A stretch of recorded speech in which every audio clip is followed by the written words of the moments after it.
हर हर महादेव, श्री शिवाय नमस्तुभ्यम, ओम नमः शिवाय। आज की वीडियो में बात करूंगी बेलपत्र के पौधे के बारे में। बेलपत्र से तो हम सभी परिचित हैं। भगवान भोलेनाथ की पूजा बेलपत्र के बिना अधूरी मानी जाती है। लेकिन बात करेंगे बेलपत्र यदि आप घर में लगाते हैं तो सही दिशा कौन सी है और बेलपत्र को तोड़ने के नियम क्या हैं, और यदि आप किसी समस्या या किसी बीमारी से परेशान हैं तो बेलपत्र के कौन से उपाय आपको करने चाहिए। भगवान शिव की पूजा में बेलपत्र का विशेष महत्व होता है। कहा जाता है जिस घर में बेल का पौधा होता है वहाँ महादेव की कृपा बनी रहती है। इसके साथ ही ऐसे घरों में माता लक्ष्मी जी का भी वास निश्चित माना जाता है। घर में विशिष्ट स्थानों पर बेलपत्र का पौधा लगाने से कई समस्याओं का समाधान होता है, ऐसा वास्तु शास्त्र का कथन है। शिव पुराण के अनुसार जिस स्थान पर बेलपत्र का पौधा लगाया जाता है वह तीर्थ के समान पवित्र और पूजनीय स्थान हो जाता है। बेलपत्र कभी भी बासी नहीं होता है। आइए जानते हैं शिवजी की पूजा में बेलपत्र का महत्व और इसे घर में लगाने की सही दिशा के बारे में। दरिद्रता दूर करने के लिए घर में बेलपत्र का पौधा लगाया जाता है। माना जाता है इसे घर में लगाने से माँ लक्ष्मी प्रसन्न होती हैं। तो आर्थिक समृद्धि के लिए आप बेलपत्र का पौधा उत्तर दक्षिण दिशा में लगाएं।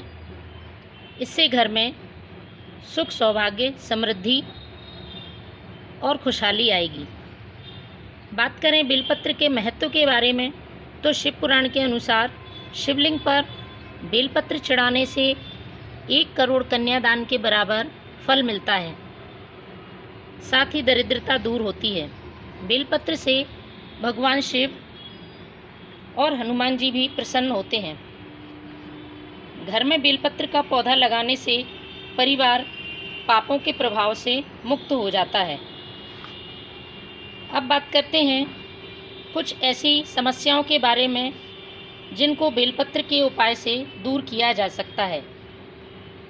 पहली समस्या है आर्थिक समस्या। यदि किसी को आर्थिक परेशानी है, घर में दरिद्रता का वास है, पैसा टिकता नहीं है, तो इसके लिए आप घर में एक बेलपत्र का पौधा लगाएं। इससे देवी लक्ष्मी प्रसन्न होंगी। आप अपने धन क्षेत्र में बेलपत्र के पत्ते भी रख सकते हैं। यह घर में खुशियां और आशीर्वाद लेकर आता है।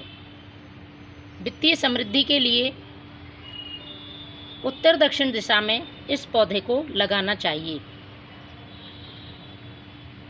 बात करें यदि घर में किसी तरह की बीमारी है, लोगों का स्वास्थ्य ठीक नहीं रहता है, तो इसके लिए आप घर में बेलपत्र का पौधा लगाएं, लेकिन उसकी दिशा उत्तर पश्चिम होनी चाहिए।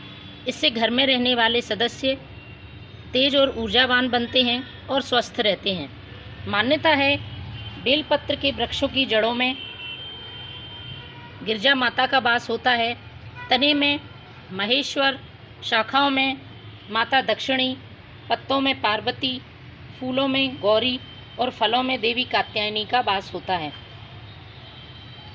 तो घर में बेलपत्र का पौधा लगाने से सारे देवताओं की हम पर कृपा बनी रहती है। अगला उपाय है नकारात्मकता दूर करने के लिए।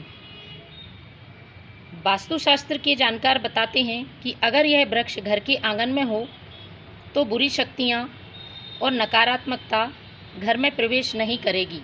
यह परिवार के सदस्यों की रक्षा करती है। इससे सकारात्मक ऊर्जा का संचार होता है। इसके बाद बात करते हैं चंद्र दोष से मुक्ति। यदि किसी को चंद्र दोष है या फिर ग्रह के अन्य दोषों का किसी पर प्रभाव है, तो इसके लिए आपको घर के परिसर में बेलपत्र का पौधा लगाने से ग्रह दोष से मुक्ति मिल जाती है। बेलपत्र तोड़ने के भी नियम धर्मशास्त्र में बताए गए हैं, उनको जानना भी बहुत ज़रूरी है। हिंदू धर्मशास्त्रों के अनुसार चतुर्थी, अष्टमी, नवमी, चतुर्दशी अमावस्या तिथि पर बेलपत्र नहीं तोड़े जाते हैं। ऐसे में इस बात का विशेष ध्यान रखें। वहीं तिथियों में संक्रांति काल, सोमवार को और व्रत वाले दिन आप बेलपत्र ना तोड़ें। बेलपत्र को टहनी समेत नहीं तोड़ना चाहिए। इसे चढ़ाते समय 3 पत्तियों की डंठल को तोड़कर ही महादेव को अर्पित करें। और यदि आपके आंगन में या कहीं मंदिर में बेलपत्र लगा हुआ है और बेल के पत्ते ज़मीन में पड़े हुए हैं तो उन पर पैर नहीं पड़ना चाहिए, उनको उठाकर सुरक्षित जगह पर रख दें। तो दोस्तों, यदि इस तरह से आप अपने घर में बेलपत्र का पौधा लगाते हैं और इन नियमों का और उपाय का पालन करते हैं तो निश्चित तौर पर आपके घर में भोलेनाथ की कृपा बनी रहेगी। धन्यवाद।